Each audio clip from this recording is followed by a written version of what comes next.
форматында өтетін боламыз. Ал сіздер оқушылар дайынсыз ба? Жақсы оқушылар, ендеше сіздер тікелей эфирге дайынсыздар ма? Жақсы, ендеше бастаймыз. Бастамастан бұрын біз бірінші психологиялық ахуал орнатып алайық. Барлығымыз орнымызда тұрамыз. Ал бастаймыз.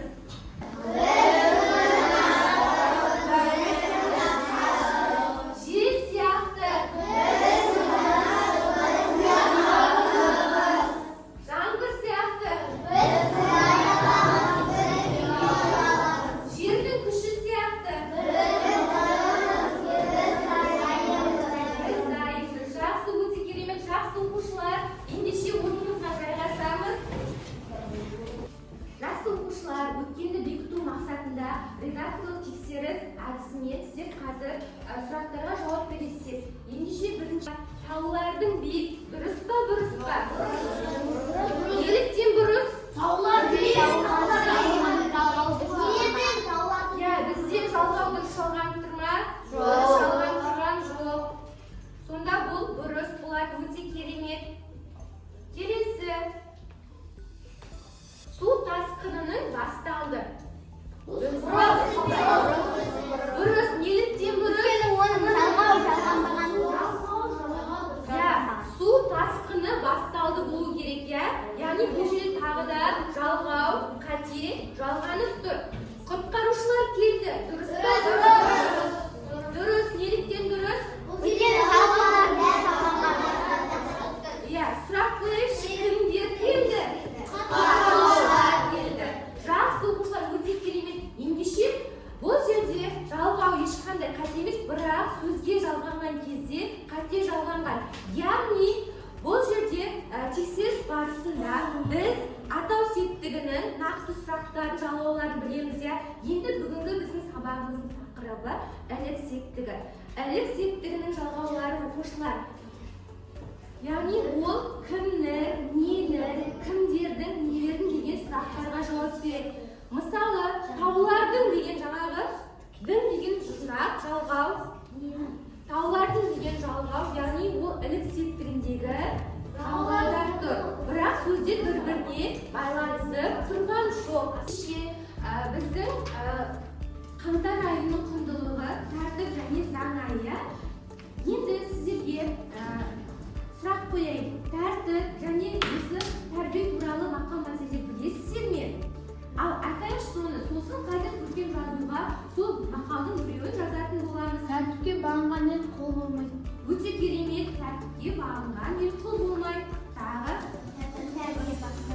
өте керемет. Ал тәртіп тәрбие бастауы не істейміз? Дәптерімізді ашамыз, жазып алайық мақал мәтел, көркем жазамыз. Тәртіп тәрбие бастауы. Бүгінгі біздің сабағымыздың мақсаты мәтіндегі сұрақтарға жауап береміз және өзіміз сұрақ құрастырамыз және ілік септігінің жалғауларын білетін боламыз. Жақсы, ендеше 36-шы жаттығуға назар аударайықшы оқушылар. Бізде мәтін берілген, ендеше қазір сіздерге бейнежазба көрсетемін. Сіздер мұқият қарап. Сен қатты жаңбыр жауған кезде, қар мен мұздықтар ерігенде тауда пайда болатын қалыпты табиғи құбылыс. Тау басынан аққан су лаймен, тастармен, ағаштармен араласып төменге үлкен жылдамдықпен ағады. Елді мекендерге қауіп төндіреді. Сондықтан мұндай аймақтарда сақтық шараларын білу өте маңызды. Қауіптің алдын алу үшін қорғаныс бөгеттер салынып, арнайы қызметтер сел қаупін үнемі бақылап отырады. Табиғатты тану, өз қауіпсіздігімізді қорғау. Әрқайсымыз табиғи құбылыстар туралы білімді болуымыз керек. Ендеше біз осы мәтін бойынша сұрақтарға жауап берместен бұрын қазір микрофон әдісі арқылы мына жерде мәтінді бөліп қазір өзіміз редактор ретінде өзіміз сезініп, яғни тікелей эфирде сөйлеп тұрғанда біз қазір не істейміз? Мәтінді мұқият оқып, бір-бірімізді тыңдаймыз. Жақсы, ендеше мәтін оқуға Өте қатты нөсерлі жаңбырдың соңын ала немесе өзен бастауынан ұштаса таяу жаққан мұздықтардың күн ылғи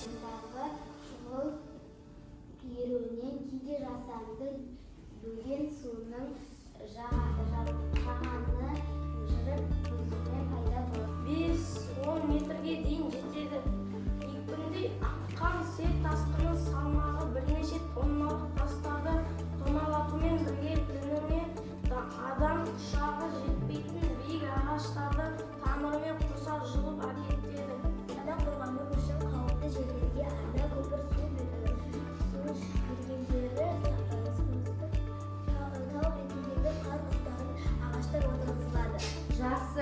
Ендеше сұрақтарға жауап береміз. Мәтін мазмұны бойынша бір-біріне сұрақ қойыңдар. Ал бірінші топ бір сұрақ, екінші топ бір сұрақ, үшінші топ бір сұрақты. Сен неліктен қауіпті деген сұраққа қай топ жауап береді?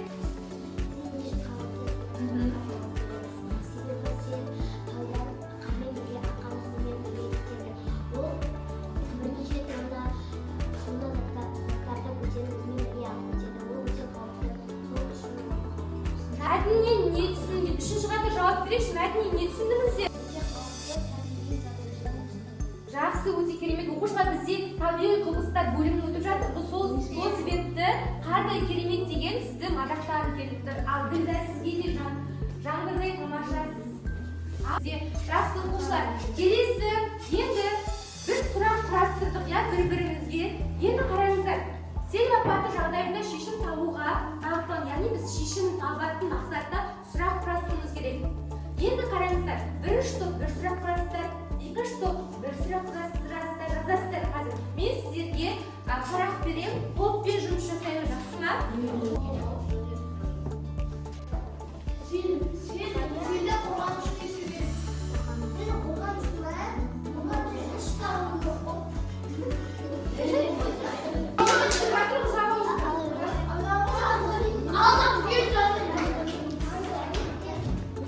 Қорғаныш үшін не істеу керек?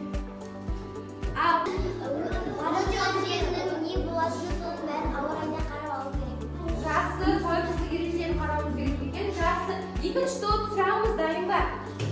Ал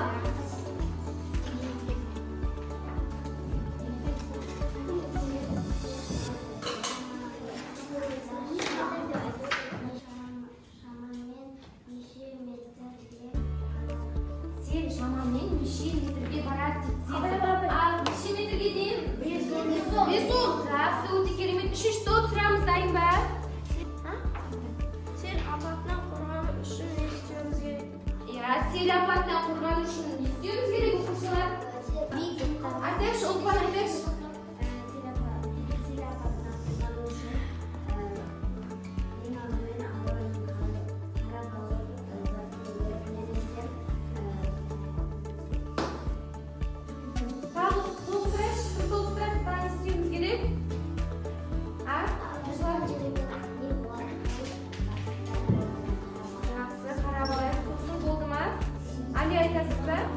Енді бізде келесі қарамен жазылған сөздер табайық және соны сөз құрамына талдаймыз. Жақсы, қарамен жазылған сөздер бірінші топ.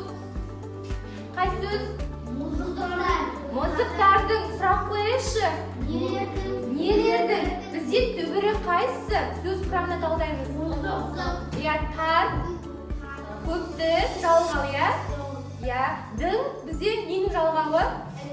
Әлексектің жалғауы. Өте керемет. Келесі екінші топ. Сіздер қандай сөз? Тасқынның. Сұрақ қойайықшы. Өте керемет. Ненің? Тасқынның. Сөз селдің. Сұрақ қойайықшы. Өте керемет. Ненің? Селдің. Түбірі қайсы? Сел. Діңнен? Өте керемет. Жақсы оқушылар, біз барлық тапсырмаларды орындадық. Ендеше бүгінгі біздің сабағымыздың тақырыбы қандай екен? Әлексектің. Оқушылар, ендеше ережемен танысып, барлығымыз бірге қайталайық. Әлексектігіндегі зат есімдер кімнің, ненің, кімдердің, нелердің деген сұрақтарға жауап береді. Қазір бүгінгі сабағымызды өзін-өзі бағалау парағы арқылы бағалайтын боламыз. Бұл жерде дескрипторлар берілген, біз сол арқылы өзімізге бір балдан тұсындағы балдарды есептей отыра өзімізді бағалаймыз. Және мына жақта торсық берілген, соны бояп отырсақ болады. Жинаған ұпайларымызға сай. Ендеше біз жаңа 36 жаттығуды орындадық, енді сол бойынша бағалайық. Мәтінді түсініп оқыдық ба? Ендеше өзіміздің бір ұпайымызды тиісті белгілейміз. Ал шешім табуға бағытталған сұрақтар қарастырдық па? Жақсы бағалайық. Programмен жазылған сөздерге ұсынатын боламын. Әр оқушыға әртүрлі тапсырмалар беремін, я. Соны қазір отырып өзіміз орындаймыз. Ал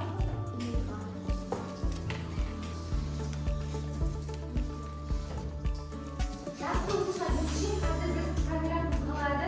Әдіспен синхронизация жасаймыз. Қазір тақтай жазып қолымда біле, бұл көбінесе эфирлерде қолданылады. Ал жақсы, қазір мен сіздерге сөздер айтамын. Камера бір дегенде оңға бұрылып студенттерге, одан кейін камера екі солға бұрылып сөздер айтамыз. Одан кейін фильмдерге дайын болса, солай бұрылып жаңағы синхронизация жасайтын боламыз. Камера екі,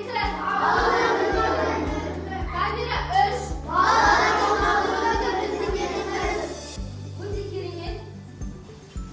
Енді екінші желдің күші адамның қауіпсіздігі, балалардың қауіпсіздігі біздің міндетіміз. Жақсы, дайынсыз ба? Камера бір, камера екі, камера үш. Жақсы оқушылар, өте керемет, ортаңызға жайғасаңыз. Оқушылар, ендеше біз бастаймыз. Камера бір, камера екі, камера үш. Өте керемет. Енді екінші желдің күші адамның қауіпсіздігі, балалардың қауіпсіздігі біздің міндетіміз. Жақсы, дайынсыз ба? Камера бір, камера екі, камера үш. Жақсы оқушылар, өте керемет, ортаңызға жайғасаңыз. Топ жұмыс жасаймыз. Үшінші топ, екінші студентті екінші топ, үшінші топ, үшінші студентті үшінші топ жазатын болады. Төртінші студентті барлығын жазамыз. Ал дәптеріңізді ашып, жұптық жұмыс жасаймыз. Ал бастаймыз. Дің суы ащы. Өте керемет, ілік септігіндегі жақсы селдің қаупі жөнінде хабар беретін жүйелер жасалды. Жақсы, өте керемет. Көмекке ауылдың адамдары келді. Кімдер келді? Ауылдың адамдары өте керемет. Кімнің ысында бар жөнінде? Жақсы, өте керемет. Оқушылар, орындасақ сөйлемдер көшіп жатсаңыздар. Бірі былай, ілік септігіне сөздер таптық. Бірі былай, ал өзіміз белгілейміз. Келесі бізде 38-39 тапсырмаларын орындайтын боламыз. Қазір топпен жұмыс жасаймыз. 38 жаттығуда берілген сөздер бар, я. Бірінші топқа жаңбыр сөзі, екінші топқа сел, үшінші топқа тасқын сөз беріледі. Яғни бұл жерде сіздер ілік септігіне жалғауға қойып, орналастырып, сіздер соған сөйлем құрайсыздар, бір сөйлем. Ал дайынбыз ба? Ал бірінші топ, екінші топ, үшінші топ бастаймыз. Сөйлем құрайсыздар. Сұрақ қойайық. Нені?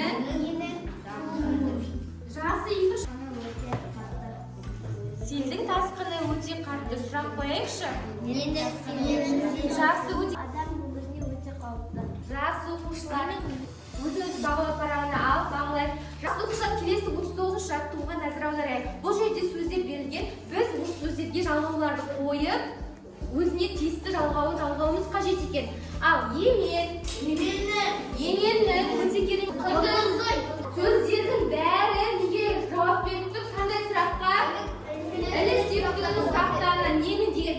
Енді біз осыған сөз тіркесін байланыстырамыз. Еменнің сөз тіркесін байланыстырайық. Мысалы, еменнің діңі. Келесі, сауысқанның Қанаты. жақсы, құндызды терісі, шебердің өте керемет, аттың тұяғы, шалығы, жақсы, сүттің кәдісі, сүттің қаймағы десек болады, я?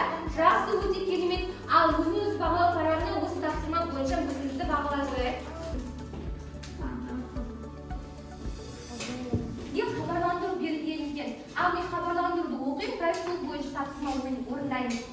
Соңғы күндері таулы аймақтарда жауын-шашынның көбеюіне байланысты сел жүру қаупі бар. Тұрғындардың қауіпсіздігі үшін өзен арналарына бармау, құтқарушылардың нұсқауын орындау қажет. Төтенше жағдайда 112 нөміріне хабарласыңыз. Өзен хабарландыру берілген. Енді тапсырма. Хабарландыру не туралы оқушылар? Жақсы. Адамдардан нені талап етеді? Кері байланыс беретін боламыз. Бұл жерде мен бүгін білдім. Мен үшін маңыздысы заңмен тәртіп бойынша не білдіңіздер? Сол бойынша өздеріңіздің ойларыңызды айтасыздар. Ал бастайық. Мен сел тасқыны өте қауіпті екенін өте керемет тағы. Жақсы селдің қауіпті екендігін өте керемет білік септігін түсінген.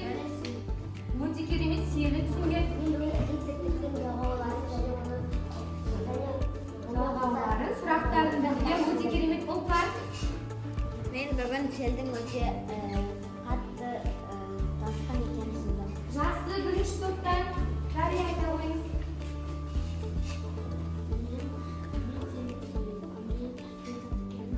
Селдің не екенін түсінген өте керемет. Рахмет Мадияр. Мен селдің қауіпсіз затын түсіндім. Қауіпсіздік ережелерін білдің. Жақсы.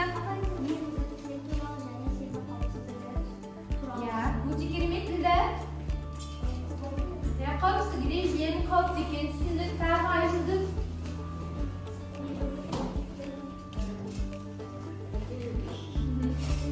Білік септігін білдіңіз сосын.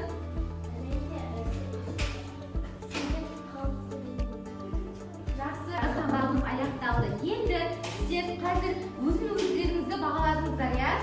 Енді қазір сол бағаларыңызды білейік. Ал кім неше баға ұпай алды екен? Санжар. Бәріне сұрақ шығам, Санжар. Өте керемет. 9 өте керемет болса, ортадағы, ал сабақ түсініксіз болса, сол жақта.